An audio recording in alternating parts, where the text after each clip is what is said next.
Tok Kupaluh ataupun nama sebenar beliau Syed Abdul Rahman Al-Idrus rahimahullah, seorang ulama yang terkenal lah di negeri Terengganu, ulama Rabbani, yang mana beliau merupakan keturunan baginda Nabi Muhammad sallallahu alaihi wasallam. Tok Kupaluh ni, kalau kita ziarah makam Tok Kupaluh di Terengganu, dekat makam tu dia ada list lah daripada Rasulullah SAW, nasab dia sampai kepada Tok Kupaluh ni. Tok Kupaluh waktu zaman awal 90-an dulu, Tok Kupaluh ni lahir tahun 1817, meninggal dunia tahun 1917. Hayat dia panjang lah, 100 tahun. Waktu awal-awal tahun 19 tu, di mana tahun British mula menjarah lah, mula masuk ke negeri Perak, mula masuk ke negeri-negeri. Kalau kita perasan, negeri Terengganu ni antara negeri yang lambat mendapat campur tangan British. Sebab apa? Sebab negeri Terengganu mempunyai dua insan yang hebat, iaitu Sultan Zainal Abidin III dan Syed Abdul Rahman Al-Idrus rahimahullah, iaitu Tok Kupaluh. Dua orang ni sangat-sangat digerungi oleh British. Okey, actually kalau kita tengok, banyak tokoh-tokoh sultan, bila diorang ni hebat, diorang ni ada pendamping, iaitu ulama yang Rabbani. Kalau kita tengok, Sultan Muhammad Al-Fatih ada ulama bernama Syamsuddin Al-Wali rahimahullah yang menjadi pendamping setia dia. Kalau kita tengok Sultan Kelantan pun dengan Tuan Guru Abdul Aziz. Kalau Sultan Zainal Abidin I dengan Tukku Pulau Manis Syekh Abdul Malik. Okey, banyaklah sultan-sultan yang kita tengok ada pendamping ulama di samping dia, menjadikan mereka hebat.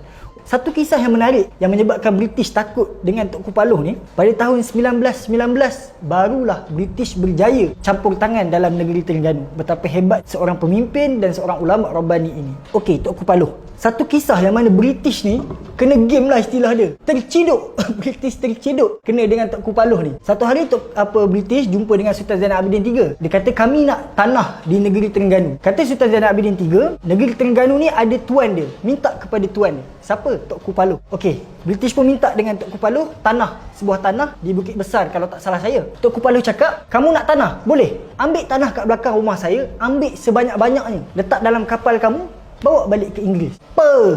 Memang terciduk. Kini ulama Melayu kita cakap macam tu dengan penjajah British, sempoi je. Memang diorang rasa sangat-sangat marah lah. Lalu diorang nak bangun daripada kerusi, tanda protes. Dengan kuasa Allah, kerusi yang geng-geng British ni duduk tadi, bila diorang bangun, terlekat dekat punggung diorang. Lalu apa Tok Kupaluh cakap?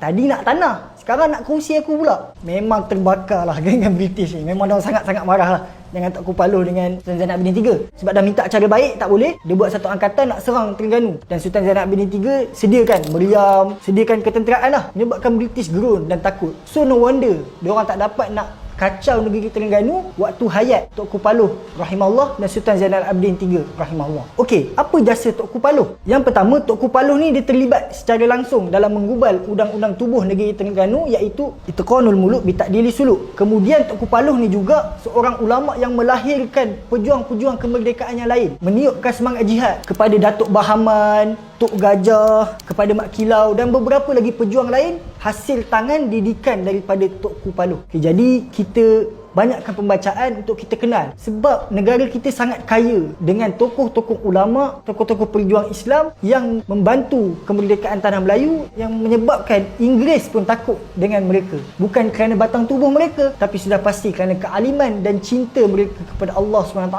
dan Nabi Muhammad SAW.